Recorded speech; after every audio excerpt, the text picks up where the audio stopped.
Loads. Hello, people. It's your boy Usmaan back again with another Rival Fan podcast. As always, make sure if you're tuning in live, get your comments in the comment section. As you can see, Ahmed has bottled it again. Another L, and Ahmed is not here, but Big Gunner has been kind enough to step in and represent us. To be fair, the kit is absolutely beautiful, so fair play. Obviously, coming after an L, but you got to respect it. At least you're here. And I know my Arsenal fan man's just going to hide him. It is what it is. But listen, get your comments in. As you can see, United went in early. You love to see it. And try and get your questions in as well. We try and go through as much as we possibly can in the comment section. As always, I am joined by Kish has somehow made it unbelievable. As always, I'm joined by Daniel, Alex, and Kish. Boys, how we doing? Doing good, man. Doing good. Right, Kish is here. Just trying to get onto the stream. Just give me a second. Man's got the vest that comes straight from gym. Like, jeez. Man's got the tats on, yeah? Yo, sit by. And we're also joined by two very special guests. Finally, we've got a Liverpool fan on here. There's a lot to discuss from their perspective as well. 1-1 draw, the penalty, the injury crisis continues. Sonny, how are you doing, brother? I'm good, bro. Thank you for having me on. Absolute pleasure. And as already mentioned, listen, you've got my respect because you've come after an L, and we love to see it. Got to respect the homie. Big Gunner coming on to represent Arsenal. Testing times, brother. How you feeling? Living a dream, man. Listen, as a Man United fan, I can't talk too much because we'll probably lose on weekend. We'll be there with you, man. But it is what it is. I got to enjoy the highs while we have them. Listen, we're going to start with the Arsenal game because I know a lot is there to be discussed. But before we go into that, as I mentioned prior to coming on air, we've got to just send our best wishes to Raul Jimenez, of course, in that clash with David Luiz. We found out today that it is a fractured skull, which is probably one of the worst injuries that you can sustain. So hopefully speedy recovery and he does come back into football. We've seen with Peter Crouch coming back with the headgear, hopefully something like that. But yeah, well wishes with him. And also rest in peace to Boba Diop as well, sadly passing away at a very young age as well. So, Lawless isn't here to talk about him, but on behalf of all the West Ham and Fulham fans as well, absolute legend of the game, and our best wishes to them as well. It seems like every single week we're having to do something like this. It's an absolute sad time, a sad state of affairs. But let's talk football. Let's talk Arsenal against Wolves. Arsenal losing the game 2-1. We'll allow you to talk first, Big Gunner, because obviously it's your team, and give you the opportunity to have your say. Arteta, for whatever reason, getting it wrong again. What are your thoughts? Yeah, I mean, lost the game. What more can you say? Obviously, Arteta's got a part to play. Picks the team, so he has to take the blame. But I think there's enough in that squad to. They've got to be taking the blame, and I think they basically got what's his name sacked, Emery sacked. They forced Arsene Wenger out, so I think it's the players now. I think Arteta's getting a lot of the blame, but he picks the team, and half of these players are pretty much all international footballers.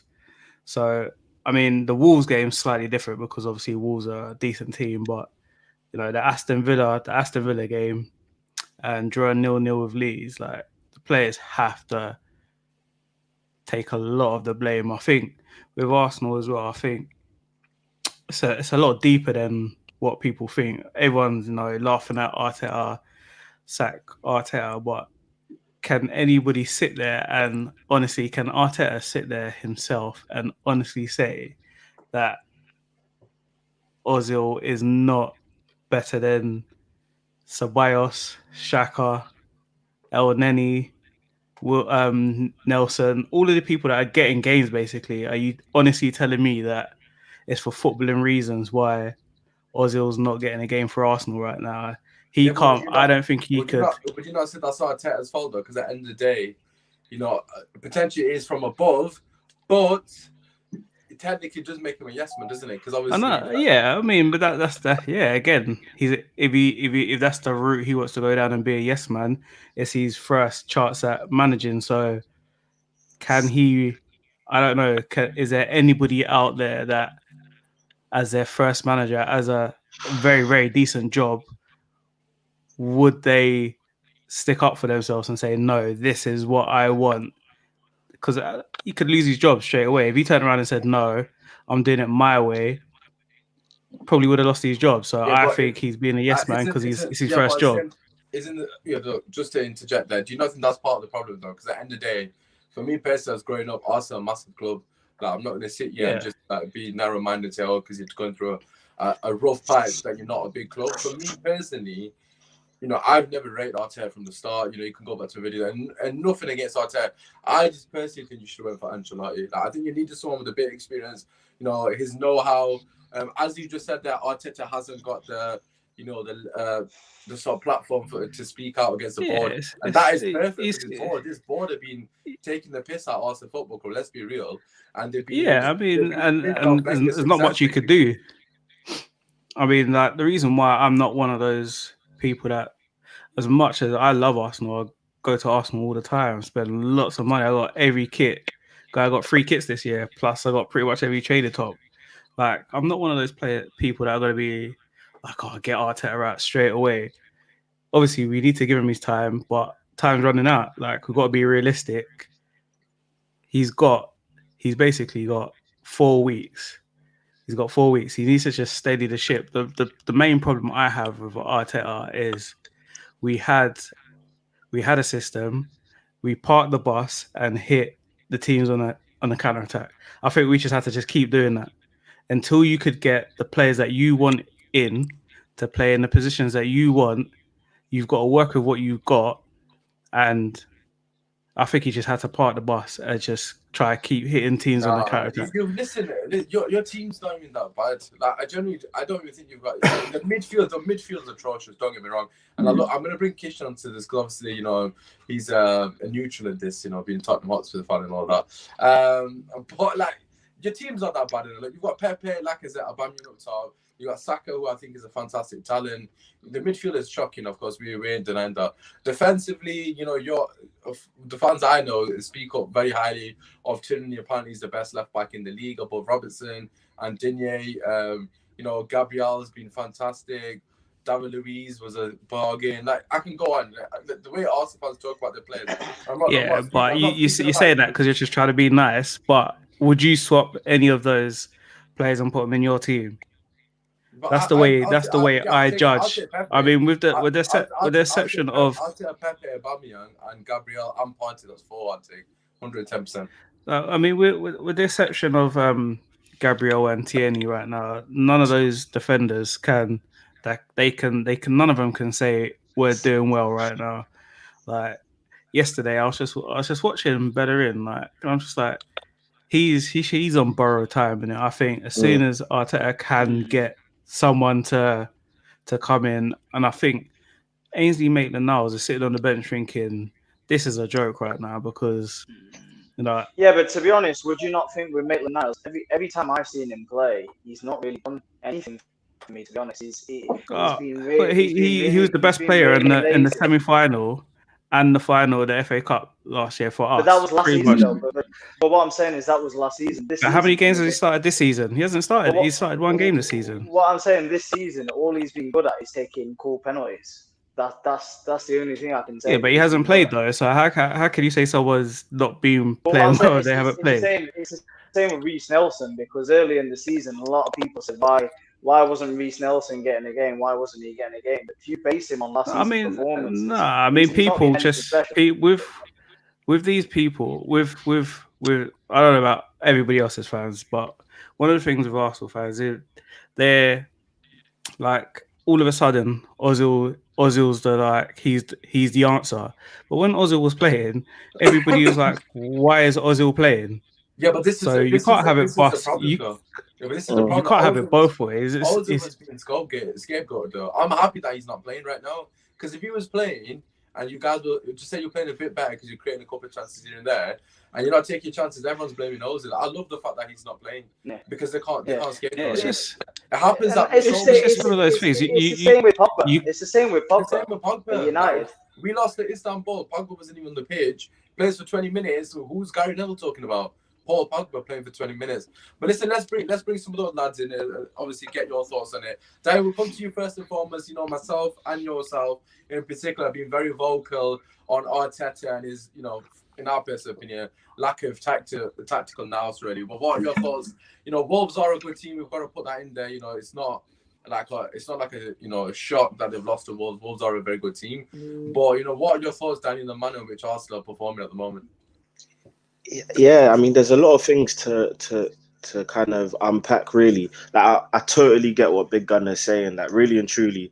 And that's one of the points he made that I really resonate with is really and truly, if you take away the guys that we actually rate in that team, how many of those guys would you swap with players in your team currently? And there's not a lot of them, if any. Like David Luiz comes off and Holden is the replacement centre back. Really and truly, is Holden starting for any of our clubs, even as a secondary centre back for any of our clubs? I don't think so. But in terms of Arteta and Arsenal, for me personally, it's not because Arsenal lost. It's the way Arsenal are losing. They're losing. Wolves bossed that game. Let's not get it twisted. Wolves popped Arsenal off the park. Like, if you watch the full 90 minutes, Wolves, this is the second game now that they've played a 4 at the back. I expected to see Aubameyang on Cody's shoulder. Everyone's been saying Cody's not the greatest in a 2. He's always been playing in a 3. And of course, I can understand that. The art to that game was getting in between the lines, playing the passes in between the space between the fullback and the centre backs, getting them on the turn, because Wolves played like they didn't play compact till the second half when they decided to defend. It was quite an open game, and I think Arsenal didn't capitalize on that. Of course, Adama Traore, we know these guys, Podence, who I really like, and then Pedro Neto as well. Across the 3, that's a very good front line and attack that was really causing Arsenal problems.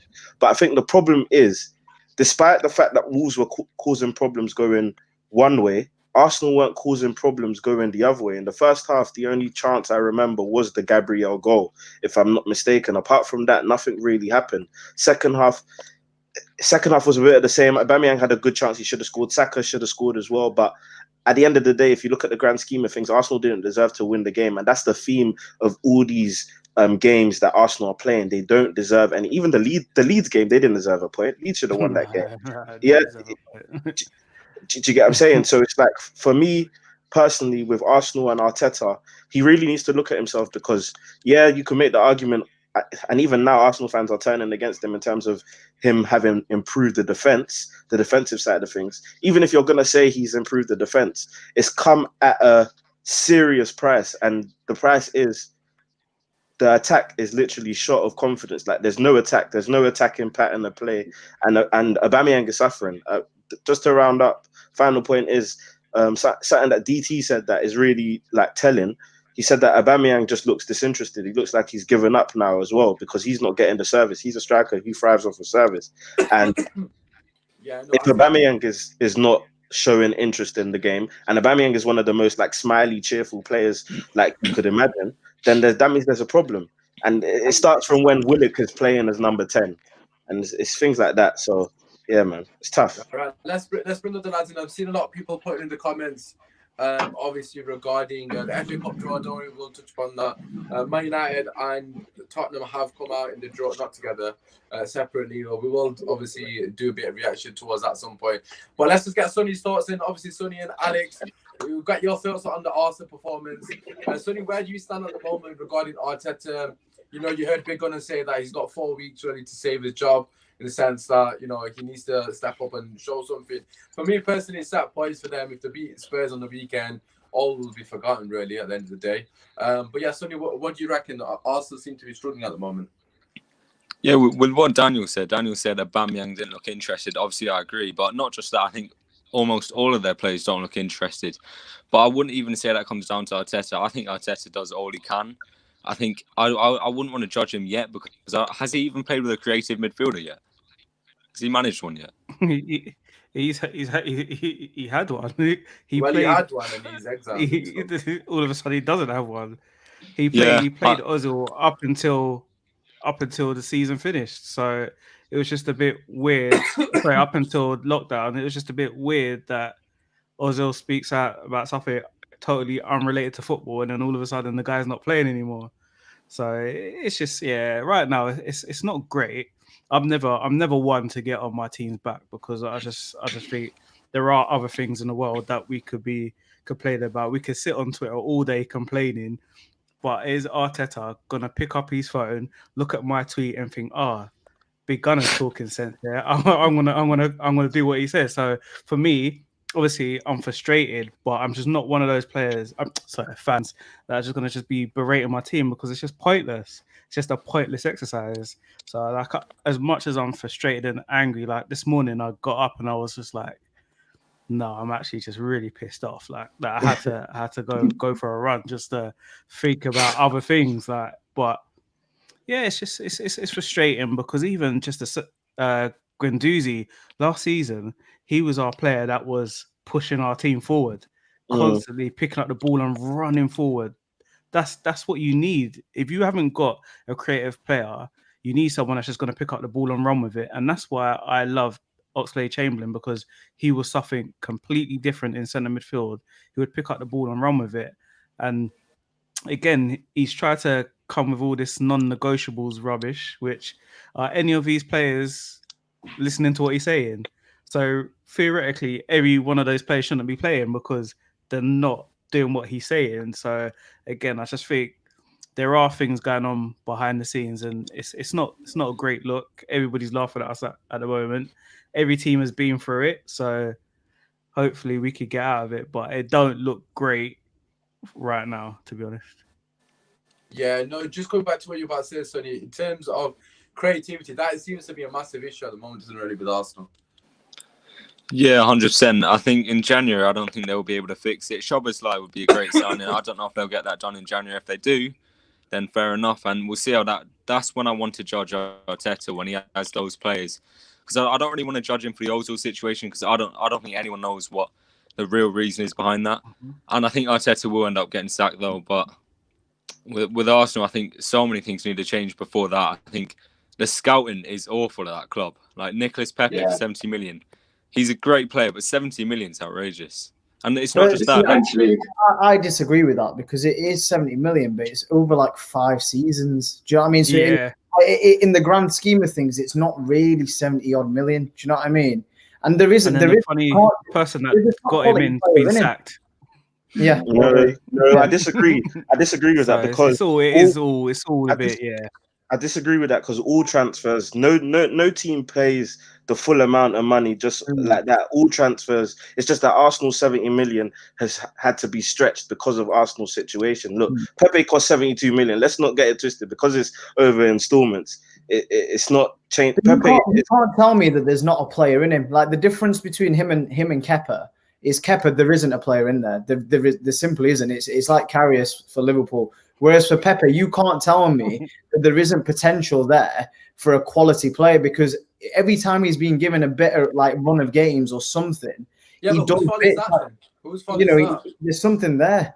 No, but that doesn't take exactly two things. Whose fault is that? Just like Usmaan said. And also, at the end of the day, look, these guys are paid huge amounts of money to produce, innit? All we're doing is we're looking at the game, and whether you play well, we'll give you praise, and if you play bad, we'll criticize you. And at the end of the day, Pepe is not playing well, and it's the same thing for Pogba. Look, if we're gonna criticize Pogba for his price tag and how much he came for and how long he's been there, every single our players.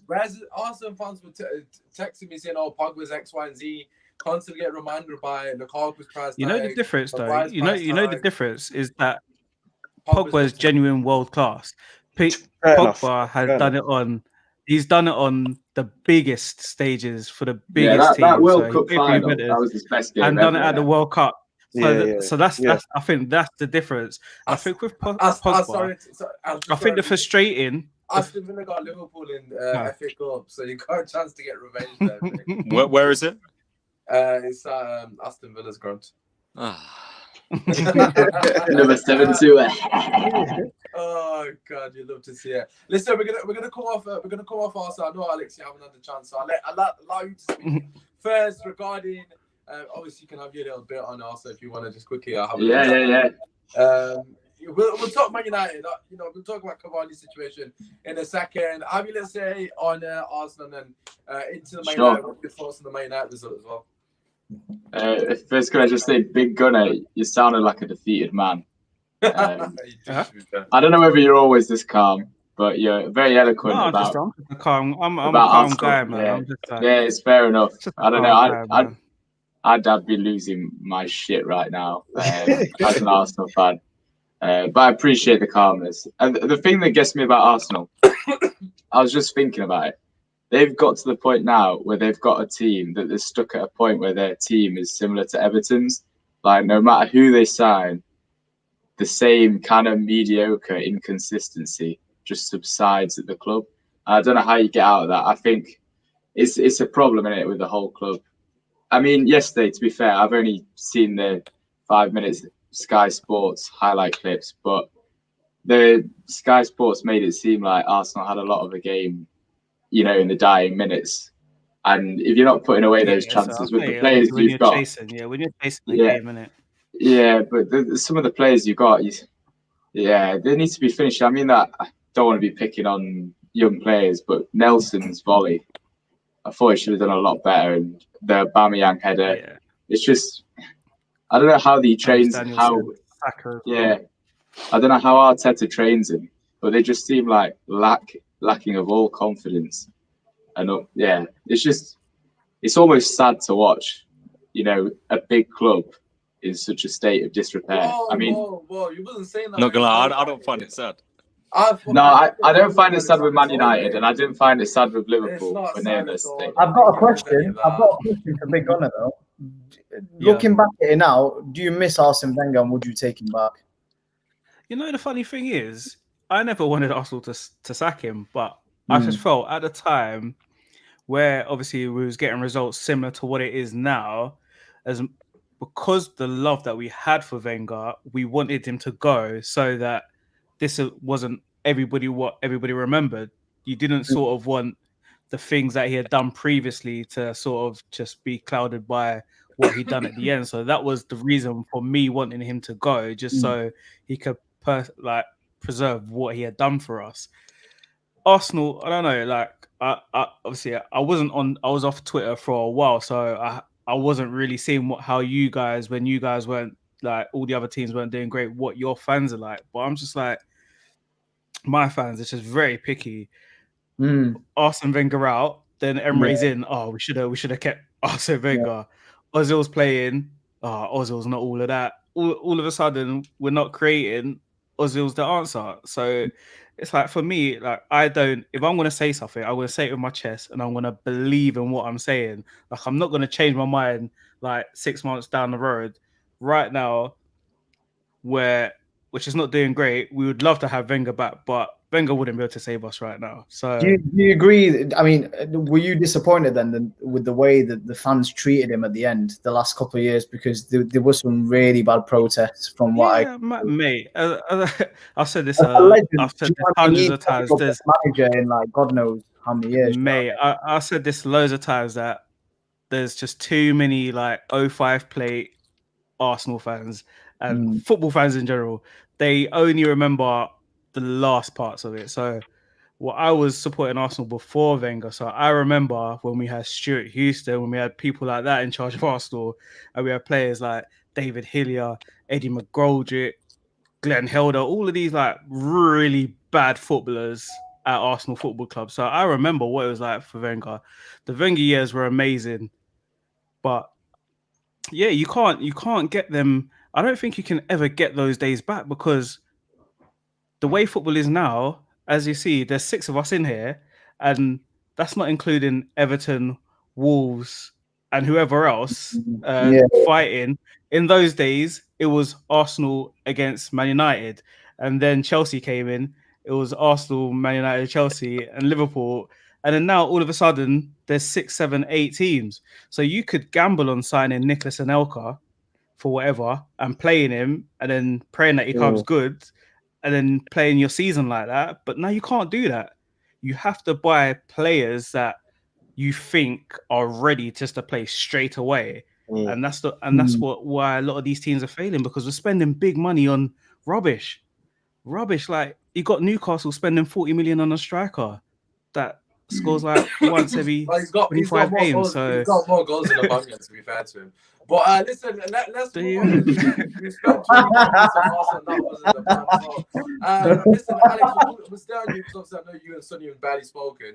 So we'll start with you first of all. Manchester United, 2-0 down at half-time. All the texts are coming into me saying, you know, you shit, Ollie out, etc. And, you know, I was thinking to myself at half-time, not going to lie. And somehow Cavani comes on, half-time, makes the difference, 2 goals and an assist. Before we go into what you said afterwards, obviously we'll touch on that at the end. Alex, what are your thoughts on Man United doing what we do best, scoring in Fergie time to secure all 3 points, remaining above your shit team in the league? You know, what are your thoughts, Alex? Well, Man United still played really, really crap in the first half, so take that, you know. But yeah, it was classic jammy United. I didn't think they played all that, and I'm just happy that Ole Gunnar Solskjaer's still in the job, still happy that he's in the job, because he's just inconsistent. He'll drag you down further, don't worry. I'm just waiting for that he's time. beaten you 3 times. God knows what you lot have been playing at. You know, he's done the double of you guys last season. Yeah. You know, standard thing. I wish you could play Man City each week, to be fair. Not gonna lie. Yeah.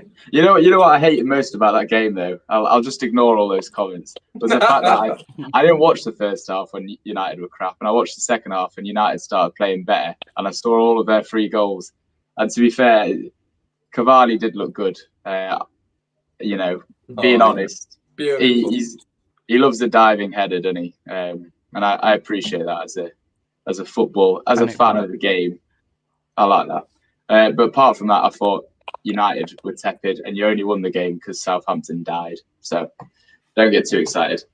All right, no credit at all. Anyway, Sonny, coming into another team a rival fan that loves my team. Sonny, what are your thoughts? Man United coming back from the brink once again, do what we do best. You know, as Alex has said, we were absolutely shit most of the game. Jamie United, what are your thoughts? Do you echo the sentiments? Yeah, 100%. If I was a United fan, that wouldn't fill me with any extra confidence. I think United, fair play to them for the comeback, because that shows mentality, but I don't think mentality is all enough for this United team. I think I don't see them getting top 4 this season. I think there's too many teams that will find more consistency than them. I think there's better teams than them. I think Fernandes, an injury to him could ruin that United team. I think Cavani, has he got a 3-match ban? Is that confirmed? I'm assuming it's going to be 1 to 3 match ban. I don't know what's going to happen. It'll be 3. Because with Martial's form, you're going to hope he doesn't get a ban. I'm going to be honest. I think it should be 1, but the minimum for that is 3 matches. Pardon? The minimum match ban for that is 3. All right. Okay, fair enough. If it's 3 matches, it's 3 matches, and it is what it is.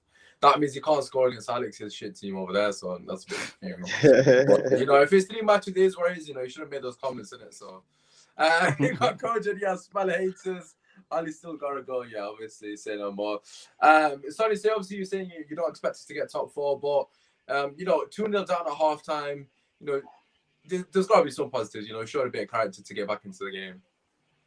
Yeah, that's what I praise him. I think Ollie, I'm not sure what he done at half time. Obviously, he brought Cavani on, which was a huge. You have to praise him for that, because that's the manager's decision. I think Martial this season, he's been rubbish. I haven't seen him do anything in the game. He's been a bit like, I don't want to say Firmino, but he has been a bit like Firmino recently. I'm happy you said Firmino, because he's been terrible as well. But Firmino's getting better again now, and Martial's getting worse. So that's what we love to see. Well, how many goals has Firmino got in Champions League? Martial's got 2. No, we don't need to. Listen, you've got the deadest Champions League group I've ever seen, and Firmino still can't get a goal. You can't buy one. No, it's not a dead Champions League group. Come on now. What do you mean the Champions League group is dead? Who have you got? Atalanta scored 100 goals in Serie A last season. Yeah, okay, Atalanta are a good team, fair enough, but you slapped them 5 minutes first time. But come on, you can't tell me you've got the hard Champions League group. No, we haven't got the hardest, but it's difficult. It's difficult. There's a lot of goals in there to be scored. Ajax and Atalanta. Fair enough. Right, Kish, let's get you in here. Obviously, you know, 2 rival fans, as Cole just said, he smells of haters, but listen, I'm not going to sit here and say it was a vintage Man United performance. We were very wasteful in the first half. You know, Alex hasn't seen it. Greenwood missing open net and Bruno practically missing open net as well. Kish, what was your assessment on the overall performance and just United? I think attacking wise, that was a really promising game for United. Like, I agree with what you said.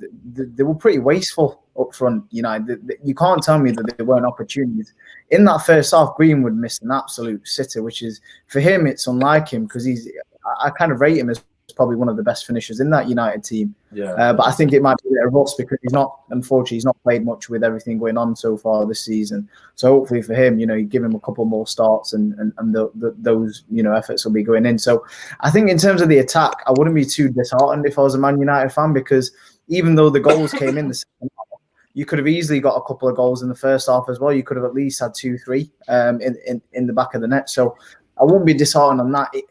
It's at the back, and it's the same with a lot of teams in the league this season, where defensively you are an absolute shambles. I mean, slabhead, or whatever you want to call him. Maguire didn't even have a bad game, man. It was. But the thing is, for a defense, it's not about, you can't just look at your own game. You have to be within that team at the back. And just because he's not made a mistake, he has to be there to gather the rest of the team. And defensively, you're making the same errors. And if I was a United fan, that would be my worry. Not the fact that you're conceding goals, it's the fact that you're conceding similar type of goals week in, week out. United still zonal mark. Huh? United still do zonal marking, which I think is just ridiculous. Yeah, exactly. So that makes me think that what is the manager doing in the training setup? What is he actually doing on defense? Because it's the same. You got Rashford on front post, right? Martial scored an own goal against PSG. PSG had absolutely no chances. They gave him a goal, and then you got Rashford falling asleep at near post. And he's marking the tallest man on the pitch, Rashford. But that goes to the manager. Would you not agree?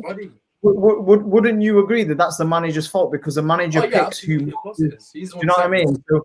So how is he in training then midweek before games, not analysing that? He's probably smiling and saying, "Do what you want, lads." Go on then, have some fun. We had Fred marking. I can't remember who Fred was marking a couple of weeks ago, but the guy was about 6'5", and Fred was marking him. So I don't know what's going off in training. Honest to God, bloody hell, what it is? You know what I think about zonal marking, because Arsenal used to do it as well. They still kind of do it now. You know what it is? It's so that you have no one to blame.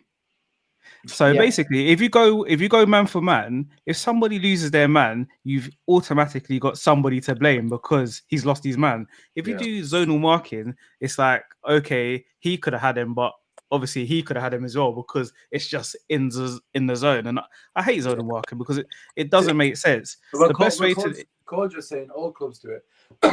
They do. It's a mixture. Do a mix, to be honest. We kind of do a mix. So that's what Arsenal were doing yesterday. We had all the smallest players picking up all the biggest players, and then we had the guys that actually attack the ball free, so that if they did wriggle away from the small guys, then you come and attack the ball. But it very rarely works. So just go to man for man, and if someone trying to be too clever, isn't it? Trying to be too smart, then you blast that guy for losing his man. It's that simple. Yeah, listen, let's bring you in, Daniel, because obviously I know the point that Sonny made, which I do definitely agree with, is the fact that we're too reliant on Bruno Fernandes. I've been saying it for a long time. I don't know why other United fans, say, no, it's all right, it's not a problem. If Bruno gets injured, Lord have mercy, we'll be next to Arsenal, so when fighting for relegation. But Daniel, what do you reckon? Are we too reliant on individual brilliances, or do you think, fair play, we should have been cracked to get back into I mean, I think I would know a lot about like relying on one player, because like Hazard kind of did the same thing for us back in the day. And look, Hazard had stinkers, but he would show up in one moment. And look, this is my thing about Bruno Fernandes. The reason why I'm a real fan of him, and I always do this, I actually have an article coming out on this actually, so just plugging myself quickly. But basically, it's this idea that ball retention is so much more important than chance creation. And I hate that idea. I would take a chance creator every day of the week than players who retain the ball, who recycle possession. Guys like Xhaka, guys like Jorginho, Xhaka guys had 90+% pass completion, by the way, in that exactly. game. Guys like Rodri, all these guys that recycle the ball for you. Look, they're not obviously they're important to an extent, but they're not going to win you games. Bruno, you pay him big bucks because he wins you games. And look, he dropped a stinker, but at the end of the day, he came away from a stinker with a goal and assist. He keeps consistently putting up numbers, and that's my thing about Bruno Fernandes. That's the reason why I would take. Look, the thing about Bruno for me is, and why he's so good, is because, and this is rare in players, if you put Bruno on any single team in the world, he improves that team, and that's a fact. Like and it makes me wonder why United fans criticize him so much, because he loses the ball so much. Let creators create. Let them create. I'll tell you why. Because there's something called calculated risk. You don't just play a ball when for example, he'll constantly play a ball that's not on. Like eye of the needles, right? You try them 3, 4, 5 a game. If they're not working, you don't try it 10 times in a row. Usmaan. But then that's where coaching comes into it. If you bring in a good coach who can handle Bruno Fernandes and tells him to play at a less rate, and then it will improve his chances or improve his percentage. And we can't all be like Kevin De Bruyne and just cross it in 90 times and hope one hits the target. Do you know what I mean? Yeah, this I was literally about to say. It's just City fans don't slag off their own players. You know. That's exactly. Thank you very much, and that's the point we're trying to. No, but Alex is right. Even though that's even a joke, Alex is right, because at the end of the day, look, there's no City fans to slag them off. That's the problem. Usmaan, fair enough. But at the end of the day, look, if Bruno Fernandes is not in that United team, United are average, even below average. I agree. United are not a good team without Bruno Fernandes, and Cavani doesn't get his goals without Bruno that game, and that's what it comes down to at the end of the day. Cavani will definitely go down man of the match, this and that, but without Bruno, there's no catalyst for that reaction. He is the heart and soul of your team right now, and he's the guy to build around going forward, in my opinion, because he's the main man. Look, you can criticize your main man all you want, but look, at the end of the day, without Bruno, I don't think it's criticized. I just think it's just one of those things. Like, I'm not sat here saying, "Oh, Bruno's dropping stinkers, etc." Or we're better off without him. And I think it's one of them. Like, when you're constantly losing the ball, sometimes he just needs to be smarter on the ball. Like, I'm all for people being creative, but he's forcing attacks. I don't agree, man. I don't agree, man. I don't agree, because with me, like, the same thing used to happen with Ozil. You could try it 4 or 5, you could try it 10 times, but it's going to come off 1 or 2 times, and then it's down to whoever's up front to finish it. I would rather they attempted it, or you get what you get with Arsenal now, where the ball don't even go forward. So it's either they do that or they don't. And I always think this whole relying on players argument is a bit flawed anyway, because essentially, why do you spend big money on players? Because you know that these players are going to produce. So there's not many what I would call full teams in the Premiership, because essentially you're always relying on just your exceptional players up top. It's teams, the best teams are the teams like Wolves and that, where they don't have a star man. They just have 11 good players working for each other. But the top teams seem to have that thing where they have, De Bruyne, they have that. So essentially, when your team, the rest of your team's not doing well, it's always going to be those players that drag you through, and that's why you pay that money to have these guys to drag you through the bad times. So whether if he's going to keep doing it, then it's just a silly argument, because that's what you've paid for. You've paid for him to win you bloody matches. Getting on to Bruno is ungrateful. It's ungrateful. Yeah, it's ungrateful. It's just. Listen, I'm not saying it. It's rival fans saying it. It's just. I couldn't care less. My only concern is that we're too reliant on him. Like, obviously Daniel said with Hazard, if Bruno's having a bad day in the office, which he's entitled to here and there, who else is going to step up in the team? At the moment, no one else is doing that. Yes, he's dragging us through, but that's when you need other people to. That's what's happening. But then Cavani dragged you through, didn't he? When he came on, Cavani did, but that's his first. So that's where it works. If one player's not doing it, then you should have another player that can. And I don't think it's fair to say that it's all Bruno, because there are other people finishing off the games, but it's only. Listen, that's one game. The Cavani things is that's one time. If it keeps doing it consistently, then obviously the point that you're making is valid. But at the moment, if someone does it on a one-off game like Rashford against RB Leipzig, and then is completely ineffective for 4 or 5 games in a row, then Yeah, but that's because he's not world class though. Yeah, no, Yeah. I don't That's the point. That's because he's not world class. Because if Usmaan, the question is, Usmaan, the question is with that though, if Bruno does it and like has the off game or whatnot, like cool, Bruno had an off game, but he did provide chances. Like the Rashford 1-on-1, I think it was going to be blown for offside, but Rashford then went on to miss it. I think your mic's messed up. I don't know if it's mine. Is it messed up? Yeah, one second. I can hear you. I think it's just you. I can hear him Is it mine? I can hear. Yeah. Yeah, it's you, man. One second. You got that dial-up connection where AOL and that. It's mine. 1 second. I'm just gonna read it. Just keep talking, Danny. I'll read you in 1 second. But yeah, no, my basic point is that with Bruno, like he can have the off game, but he will still provide that one chance that basically the rest of the attackers aren't finishing. So if the attackers aren't finishing it, are you then saying it's still Bruno because he's missed so many? He's created that one chance he was brought in to create. It's a bit like Salah with Liverpool. Liverpool fans were getting onto Salah for the amount of shots he was taking, but when he's your top goal scorer, when he's your main man, he's the guy you go to for goals, he's going to carry on taking shots, and one of them will eventually go in. That's why I didn't understand the Salah hate and why so many people, even Liverpool fans, were getting onto Salah. That's why he scores so many goals. Exactly, because he needs more shots. The more shots he takes, one will eventually go in. Do you get what I'm saying? That's why I love Frank Lampard, because he just used to shoot. If you don't shoot, you don't score. So he used to just shoot. If he got 5 deflections going in, it's a goal. It doesn't matter. But he's just used to shoot, and that's what you have these players. You don't get many of them these days, now, do you? You don't. Yeah, the last one I saw was Yaya Toure at City, like from midfield.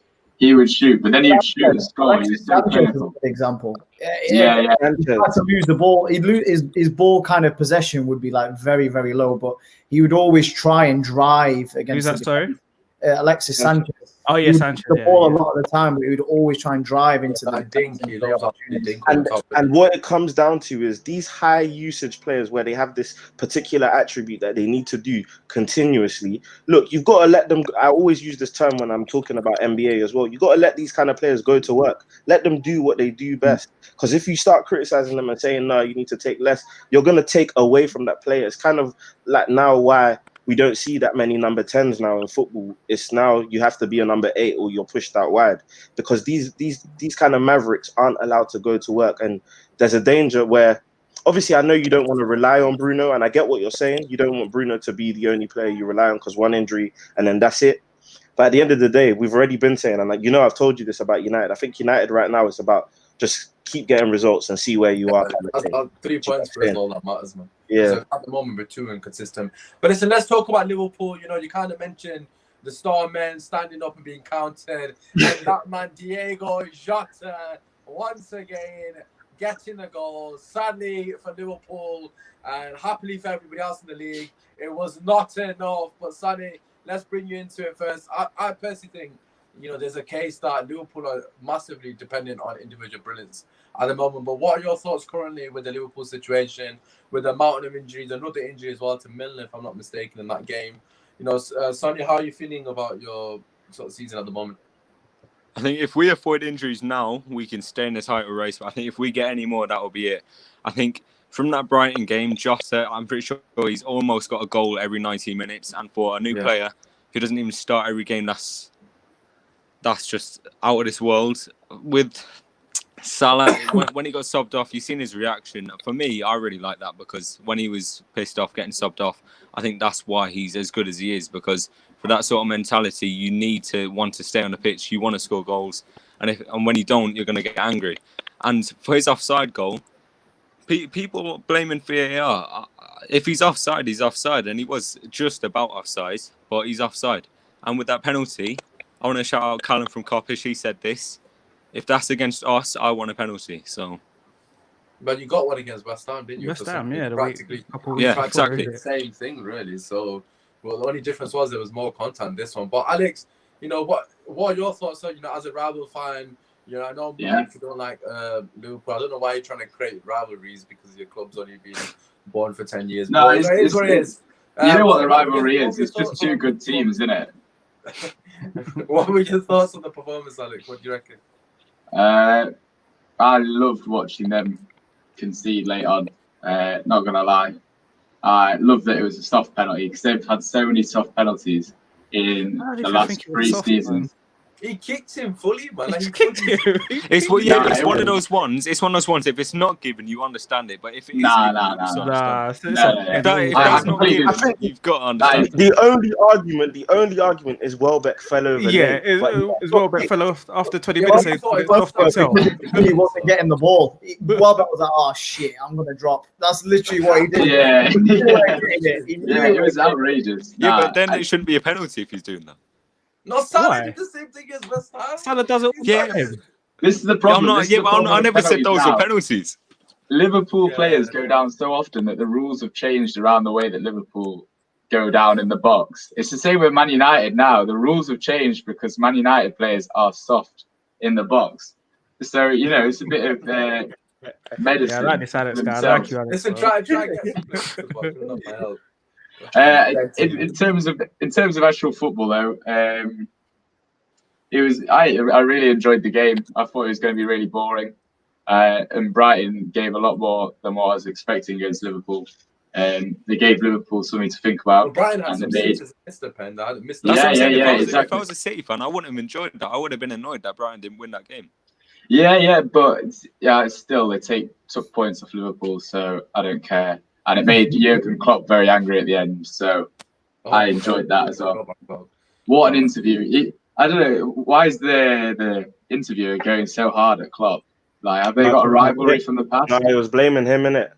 He was getting Yeah, but why did you take it personally? That's the interview. No, because he said you. He said you. No, that was good. He said, yeah, I would do the same thing. Like, he was getting on. He said you. So he was blaming the guy. So the guy was like, well, it's not me, is it? Like, I didn't. True. And the thing is, Klopp, his argument is it's just flawed anyway, because on the next round of games, they're going to have an extra long break between the Champions League and the league games. So it's just a flawed argument. If he never got any injuries, would he be going so hard? No. Would he be caring if it was Man City in that position? And on top of that, he's just under pressure now. It's because Spurs are putting pressure.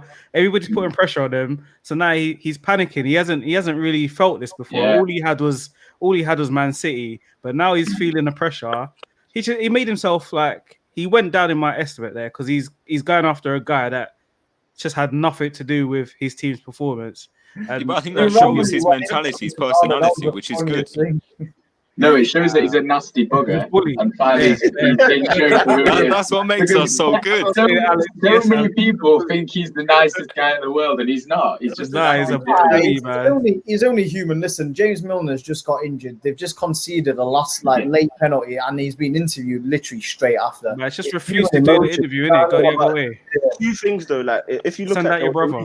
There was a recent article where basically they said that Liverpool's high number of injuries is down to the fact that they Klopp asked his players to take a lot of caffeine. Yeah, they take a lot of caffeine. 100 miles an hour. They're 100 miles an hour for the whole season. They're gonna get injuries, aren't they? And then on top of that, like really and truly, look, Brighton should have won that game. Let's not even get it twisted. Like people were comparing Connolly's chance to Salah's chance. The only reason why people are saying Salah's chance was a gilt-edged chance is because it was Salah. That wasn't a clear-cut chance for every attacker in the league. Connolly's chance, if you're a top striker in the Premier League, you have to be scoring that. Like, I don't even care. Then the Neil Maupay penalty, dragging it wide, like we said off camera, like I've not seen players drag penalties wide. Obviously, KDB did that in a big game a couple of weeks back, but like players aren't supposed to drag penalties wide, at least hit the target kind of thing. So Liverpool complaining about like getting given a last minute penalty, VAR. Look, I saw a Liverpool fan as well tweet. This is why I'm not even like some football fan Twitter accounts really annoying me. A Liverpool fan put up how many overturned decisions Liverpool have had, but didn't put how many decisions VAR has given to Liverpool, because I believe Liverpool are number one with decisions going in their favor as well. So it's just like, look, you can't be complaining at the little things, the little nuances in the game, because everyone is being affected by this. Literally,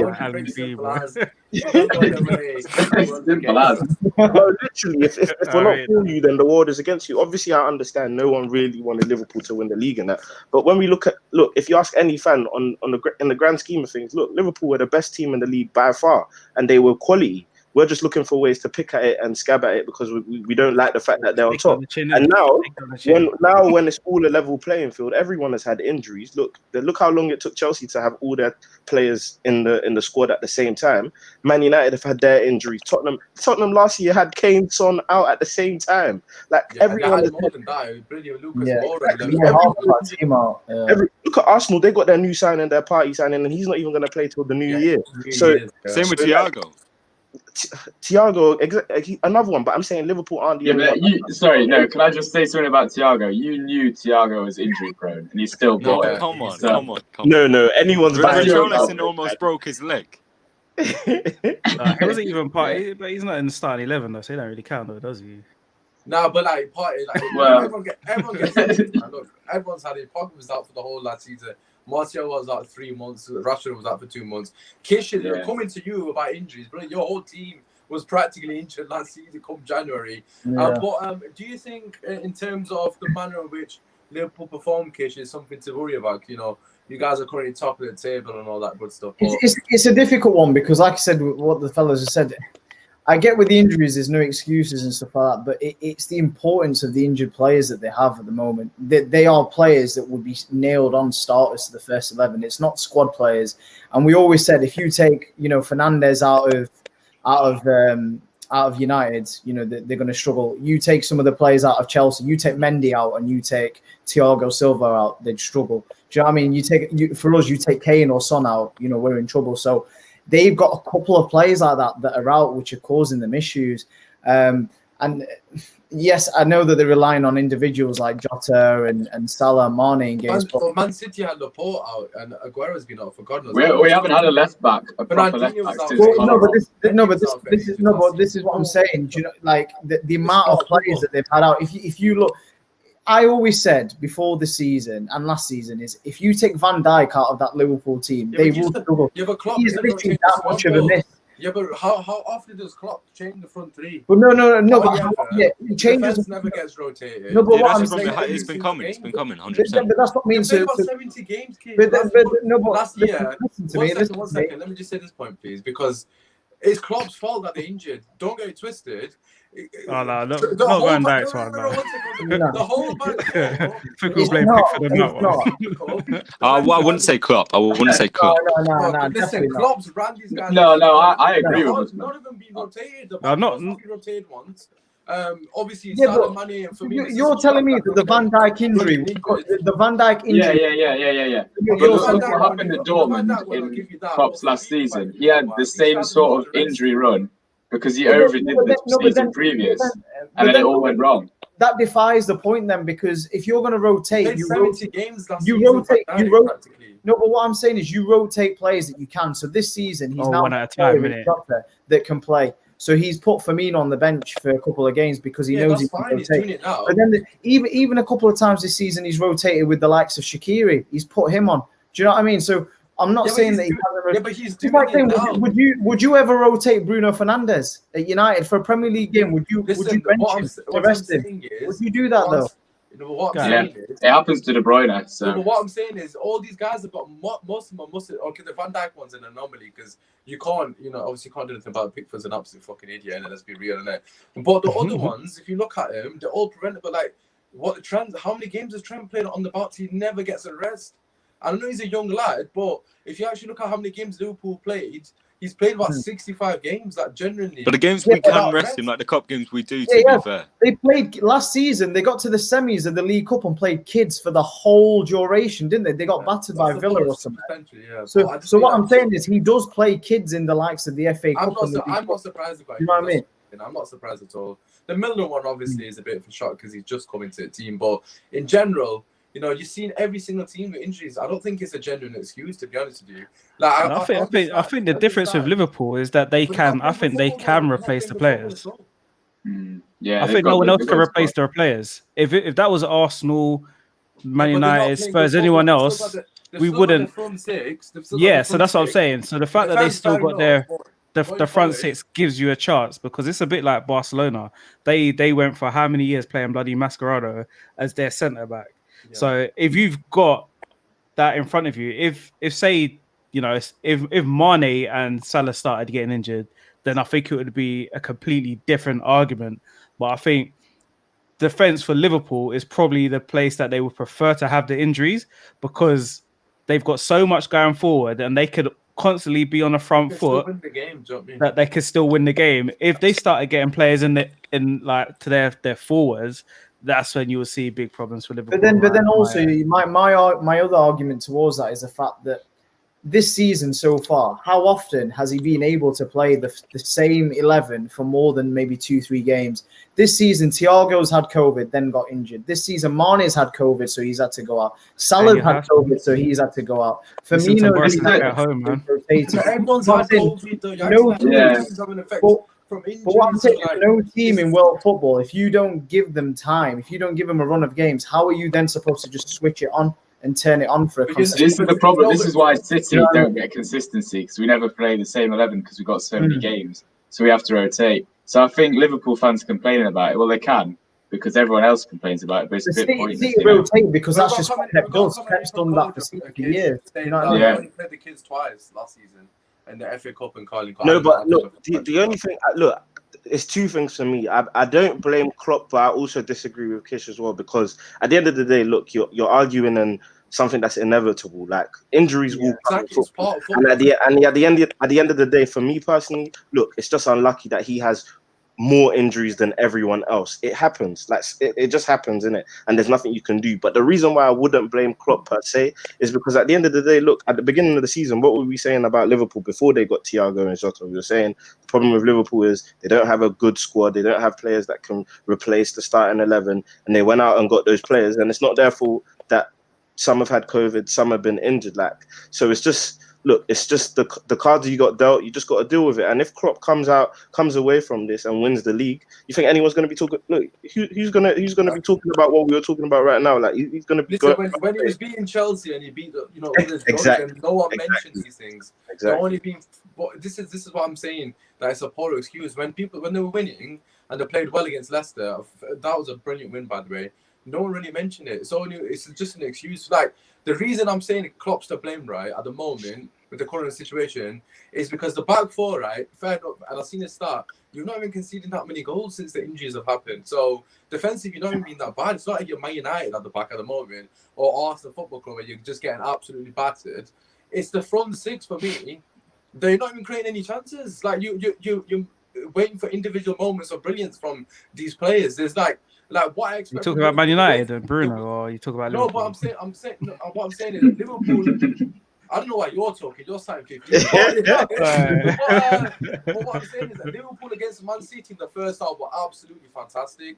That's what I expect from Liverpool in terms of. I mean, like Kish said, you just caught him at the wrong time, innit? He just conceded the last-minute goal. Milner's got injured. That was always going to be the. Liverpool are just not playing good football at the moment, and people are completely brushing that over to defense. Defensively, they're not even being that bad. I mean, who is playing really well at the moment? Exactly, no one is.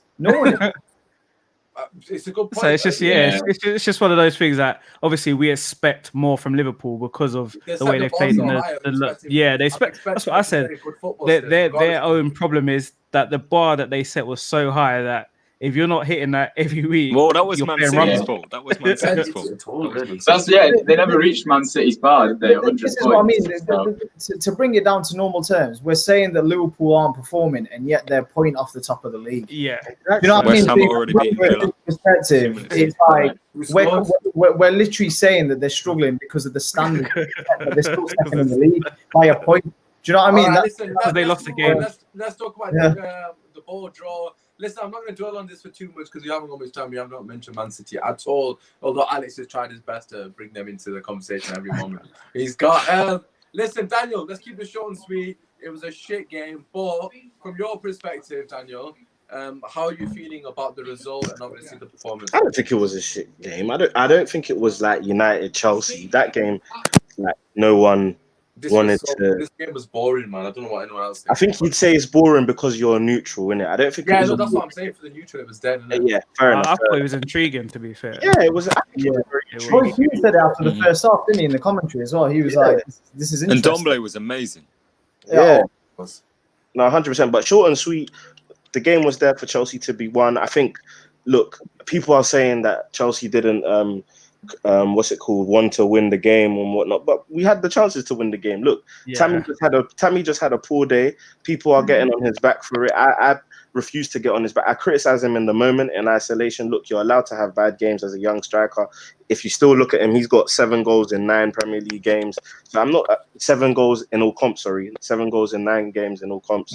So I'm not going to get onto him for like missing chances in a big game. Look, he's a young striker. If Giroud was in those positions, Giroud scores 1 out of the 3 big chances he gets. But at the end of the day, again, like I said, the cards we were dealt. Tammy's the one who started. Tammy deserved to start because of his form, and he missed the chances in the big moment. That's the only thing to say. I think I did say I like the way Thiago Silva, Zuma, Kante handled Kane and Son. I think Son especially was nullified the whole game.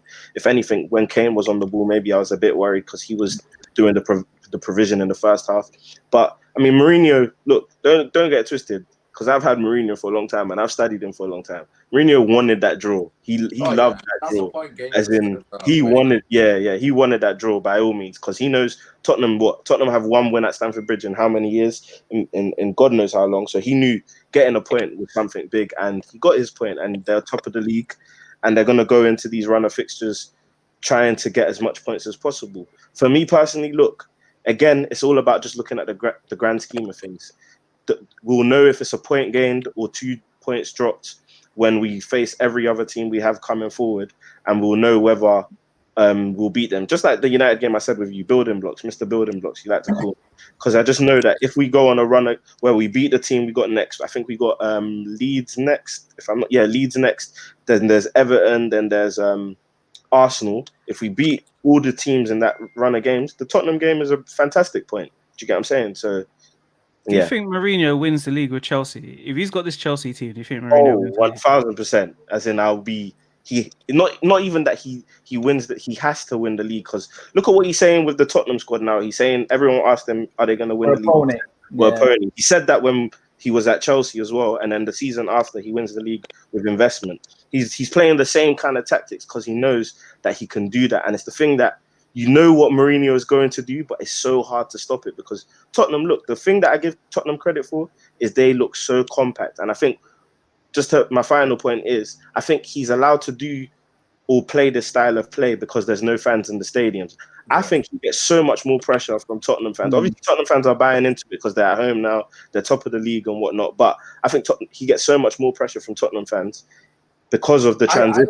I don't think he will at all. Not now, because they're top. Not now. Not now. No, in general, because I know Kish is going to say this anyways, but they couldn't give 2 shits. You know, they're not winning anything in God knows how many years. As long as they get over the line, they couldn't care. Like, you park 10 players behind the bus, and the bus on the pitch. As long as they get something out of it, I don't think they care. Kish, and obviously we'll bring you in on that point. You know, do you agree with that? Would you care if you were there? No, I think to allude to that, I agree with you, Usmaan. You know, it's got to that stage where we've not won anything. You know, it's weird. I've had a few people on our chat groups to say, you know, but you play boring, terrible football. But we played unbelievable attacking football under Pochettino. Did we win anything? No, we didn't. We got top 4, but does top 4 win you a trophy? No, it doesn't. Even Redknapp days, man. We got to Champions League final, but we got to Champions League final. City, it was a VAR decision that got us to the semis. I'm not having that. I'm not. But listen to me. No. But listen. I'll be grateful to Pochettino. No, listen. I'm grateful. No, I am grateful. I am grateful. No. Listen. Hear me out. I am grateful. But we had a bit of luck in those games. You can't deny that we didn't. Yeah, everyone. The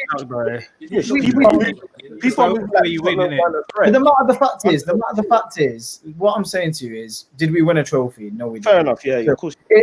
With regards to that Chelsea game, there was an analysis after the first half between Hasselbank and Neville, and I actually agree with Gary Neville, because in that game it was ready-made for a player to kind of, you know, try and press into our defense.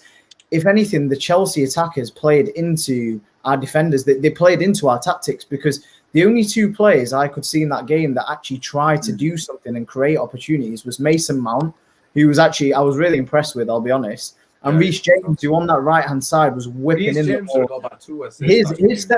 His crossings from the right-hand side was, you know, it was there. And if Giroud it might, you know, if Giroud was there, it might have been a couple of goals from the ball 30 point, because Abraham had Rodon on toast. Rodon, you could tell that he's inexperienced and he needs a bit more time to kind of know the pace of the Premier League. And even at the end, there was an opportunity. But Giroud's got to score that as well. When I look at it in the grand scheme of things, first off, Bergwijn had a couple of decent opportunities where, you know, on another day could have scored. And even in the second half, at the last minute, I have no idea what Lo Celso was doing, because there were so many opportunities on that, and I just don't understand what he was doing. It wasn't a cross, it wasn't a shot, it wasn't a pass. It was so confusing at the end. It was panic, wasn't it? It was weird because he put on Ben Davis, and I was like, I will happily take a draw out of this. I said this before the game. My prediction was 1-1, and I was happy with 1-1. So, you know, we get a point, and you know, I'm happy with that result. But at the end of it, we could have nicked it, which we wouldn't have deserved. But you know, it just shows that with Mourinho, he's brought steel into the team that we've never had. Players like Dyer, who, you know, Alex, it was only a few weeks ago that you were saying, you know, against City, he's been mashed up 4-0 and whatever. Yeah. And he's turning these players into solid. Yeah, you know what? Mourinho does give crap players confidence. Yeah. I'll give him that. This is the point that I want to make, though. Obviously, I know it's Tottenham are your team, and look, you have every right to, like, you know, I hate talking to people about their team because more or less you watch every single game and the 90 minutes. Look, Mourinho gets so much credit, and of course it's me. You know me. I'm a Mourinho fan. So much credit for what he's doing with the team, but I just feel like Tottenham fans are being force-fed this narrative that they weren't resilient before. Of course, they weren't winning trophies, but Tottenham were good. They were very good. I don't think it's Spurs fans themselves. You know, I think what I'm saying is. What I'm saying is go on. The main difference between Pochettino and Mourinho is, in the past with Pochettino, we'd be 2-1 up in a game with 15 minutes left, and he'd bring on another attacker to finish off the game. That's what you should do, though. Hear me out. A couple of years ago, when we were, you know, we had an opportunity to win the league, and it was against Arsenal. We were 2-1 up. And then he brought on another attacker, and then Alexis Sanchez came on and scored. And but what's to say Jose doesn't bring on a DM? But what I'm saying is, against West Ham, you did the same thing. But against West Ham, he brought on Vinicius and Harry Kane, and we drew 3-3. He literally, as soon as it was 3-0, he brought on Gareth Bale and he brought on Vinicius, and we ended up drawing 3-3. Whereas in the Chelsea game, he brought on Ben Davis. Yeah, because he wasn't expecting you to bottle a 3-0 lead. What I'm saying, when you're 3-0 up.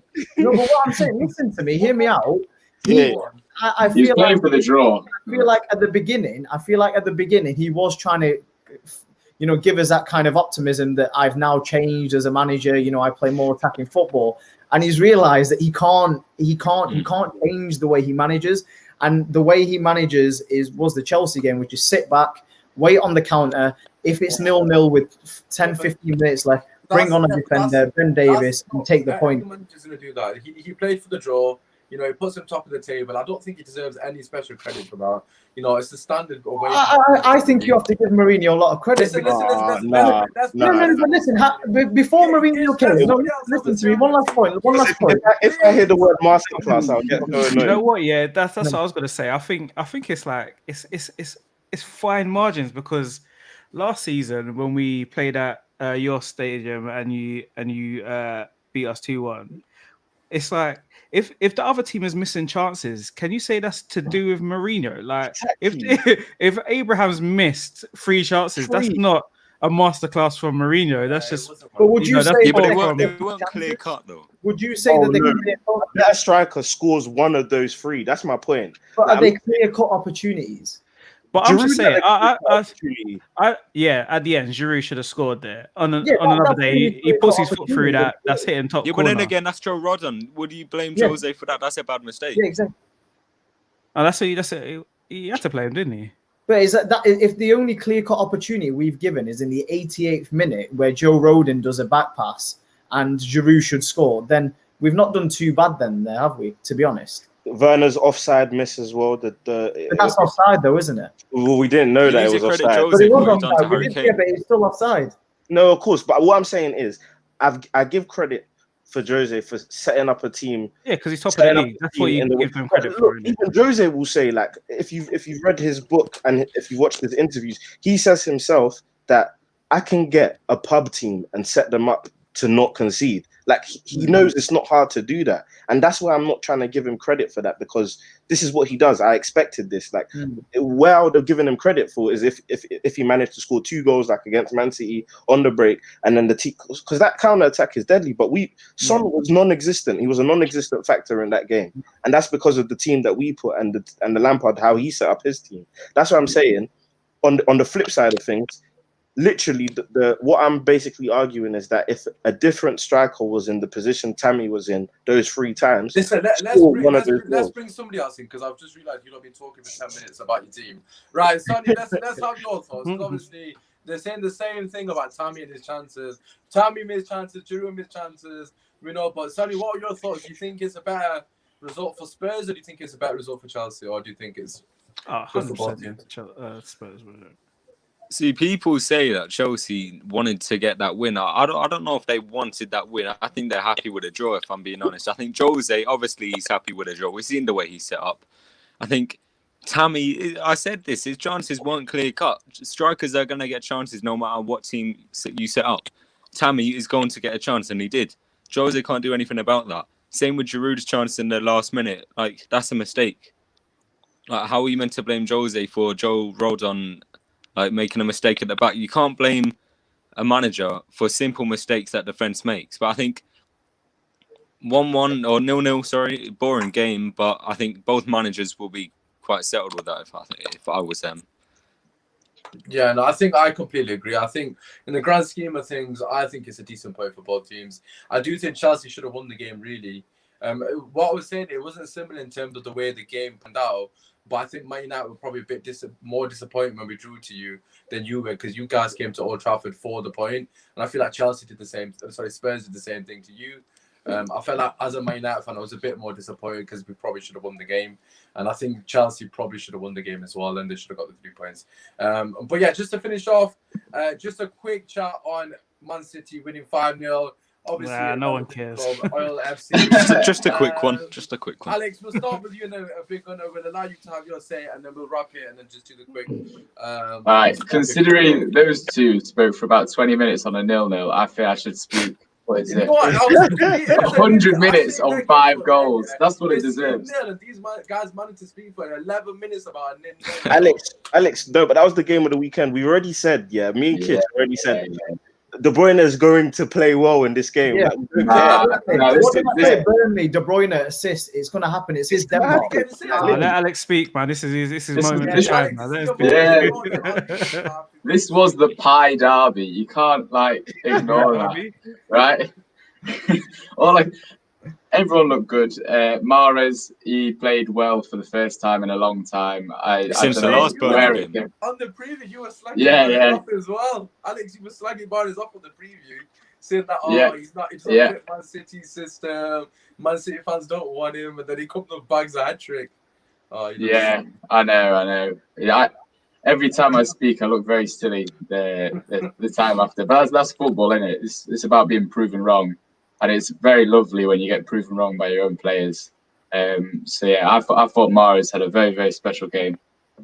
You know what? I can't even remember who the other scorers were. This sounds so bad, but there was 5 goals. You know, sometimes you just forget a few. That portion. Torres scored. Torres got one, and Mendy. Mendy. Oh, okay. Let me speak about that Mendy volley. Should we even let this guy speak if he doesn't know who scored for his team? What the heck? No.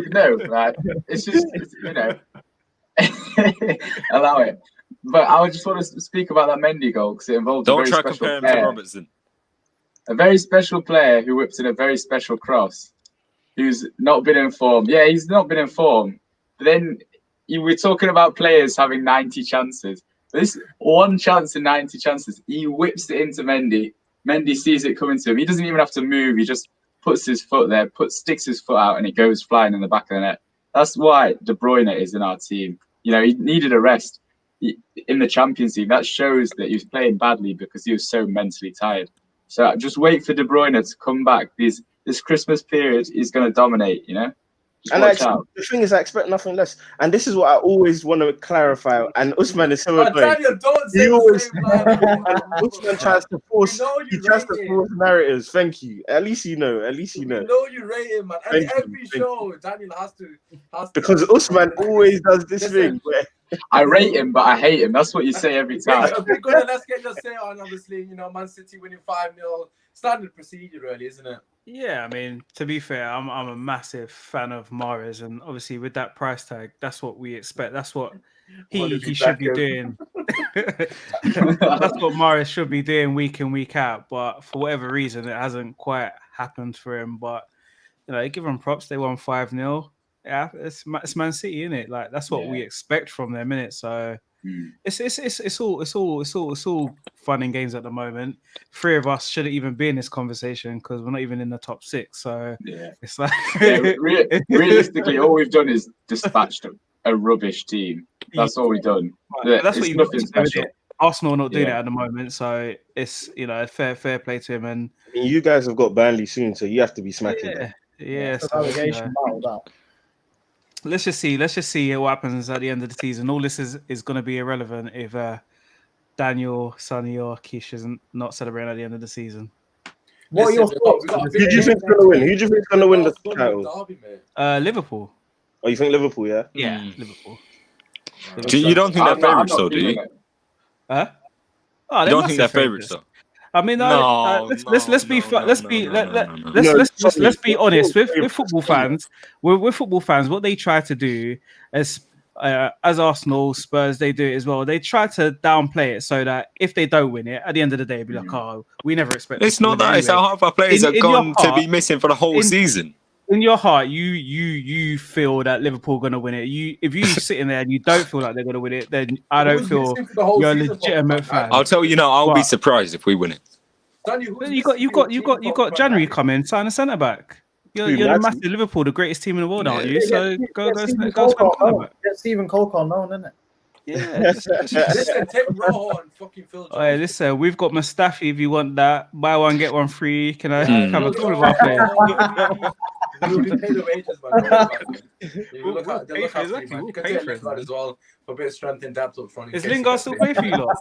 Lingard's still there, bro. Bro, Lingard just does adverts on his Instagram. I rate him, man. I rate him, man. 28-year-old hot prospect. He's still a hot prospect. He's still, he's still promising. That's Emirates, man. It's iconic, man. It's iconic. Listen, we're gonna wrap it there because obviously we've gone a bit over time. Just regarding the FA Cup draw, not that anyone really cares because it's the 3rd round. I'll try and pick out obviously our teams. Tottenham Hotspur away to a team called Marine. Non-league. Okay, right. Okay. Anyways, let's have a look. Is anyone else? Man United got Watford at home. Yes, Abid. Put the Abid comment on. So I'm looking forward to Ben Foster's vlog, so that's interesting. Who have you got? Watford away at home, sorry, at Old Trafford. Ismail Assar. Are you mad? Relax. Marine AFC. Arsenal have got Newcastle. Sounds like a Europa League fixture. That. They got Sunday League. Manchester City got Birmingham City. Oh yeah, that's Liverpool. Where is Liverpool? Liverpool got Villa. Aston Villa, of course. Who did Chelsea get? Oh, I forgot about your team. Birmingham. That was City. That was City. I can't see Chelsea now. Chelsea. They forgot to do Chelsea. They gave us a bye. It's understandable. I actually got Chelsea got Morecambe at home. Morecambe. So tough day for Chelsea. Listen, we're back with the Champions League. Obviously, Man United need to beat PSG to get through. Cavani to send PSG to the Europa League. What scenes that would be, man. It'd be absolutely beautiful. Make sure you stay tuned for next week's show. Monday, as always, 7 p.m. Obviously, the boys will be back with the North London Derby reaction. Make sure you drop a like, subscribe to the channel. Just before I go, I do apologize about my connection. I haven't got a clue what's happened today. Daniel, shout yourself out. Maybe where can they find you? My personal Twitter I showing on screen, but for every other thing, all my content, Eyes on the Ball TV, YouTube, Instagram, Twitter. No more. Sonny, same question to you, brother. Yeah, name here as you see it at LFC Sonny on Twitter and YouTube. That's it. Cheers for having me on. No, it's absolute pleasure. Kish, where can they find you? Yeah, instant Twitter on the name below. Yes, sir. No more Alex. Yeah, there you go. Right, Alex is on Instagram, but give him some love. And obviously, I'm going to be joining Big Gunners very shortly for a podcast, so make sure you tune in for that as well. But in case they don't already know, Big Gunner, where can they find you, bro? Yeah, so it's just Big Gunner, or just type in Away Day Show on Insta or Twitter. You'll find me. Say no more. And we just got a comment here from Kish's burner account. Spurs to win the league, as always, deluded as ever. Listen, make sure you drop a like, subscribe to the channel. As I said, we've got more content coming tomorrow. And yeah,